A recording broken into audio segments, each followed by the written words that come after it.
Hey, happy Friday, everyone. I just wanted to check in since we're in the middle of Module 2.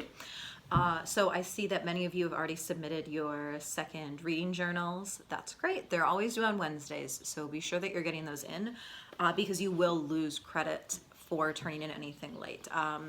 For those of you who have turned things in late, I've given you comments just letting you know you lost 1 or 2 points on that, but going forward, I will be much stricter about that just because it's such a busy summer. We have so much to get through.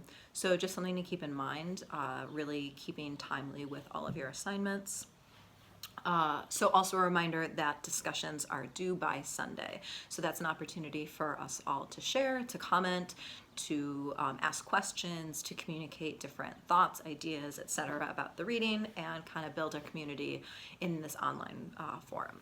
So I do have a few notes just to talk about based on your first responses. So something to think about.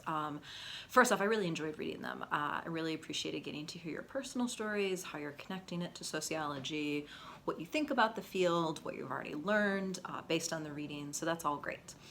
One thing to keep in mind is it's okay if they're brief as long as they're concise, but you still want to use the reading journals as a place to kind of explore and really dive into the readings. So they don't have to be super long, but I am looking for, you to spend about, I think it says in the syllabus about 150 to 300 words per question.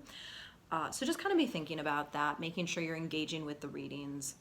It's okay to have personal opinions and share questions, comments, concerns, things like that in the reading journal, but also be really engaged with the reading itself. That'll make it stronger. It'll guarantee you, stronger grades, etc. We already talked about timeliness. Oh, one thing I really enjoyed in reading what you think sociology is and what you're learning about it, especially compared to other disciplines. I really enjoyed reading those questions. And it seemed like a lot, if not all of you were talking about the study of sociology, thinking about culture and society and social groups, kind of thinking about the micro, macro. That's great. I'm glad you're thinking about that. And one thing I want you to think about going forward is sociology as a scientific method and the scientific tools that the discipline uses.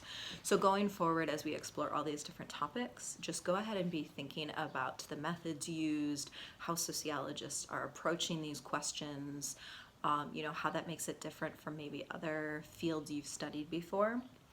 So just keep that in mind going forward. Always feel comfortable expressing any kind of confusions, questions you might have about the readings.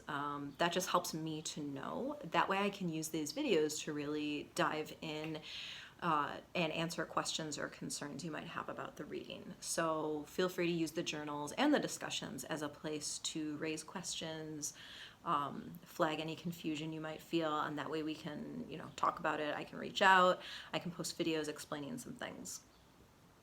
Let me see. Oh, one last note that I wrote down is you'll see that when I provide feedback, I might at times make notes about writing, about grammar, sentence structure, things like that. For these shorter assignments, I'm not grading for that, so I don't want you to get too hung up on worrying about grammar, things like that. I do want it to be clear, obviously, but you're not going to lose points. I might just make notes that going forward, but for bigger assignments, that is something that I will be looking for as well. So just take that in mind. But yeah, I just wanted to have a quick check-in and make sure you get your discussions posted by Sunday. I can post a video response after them. That way we can communicate, touch base, and continue learning together. Happy Friday!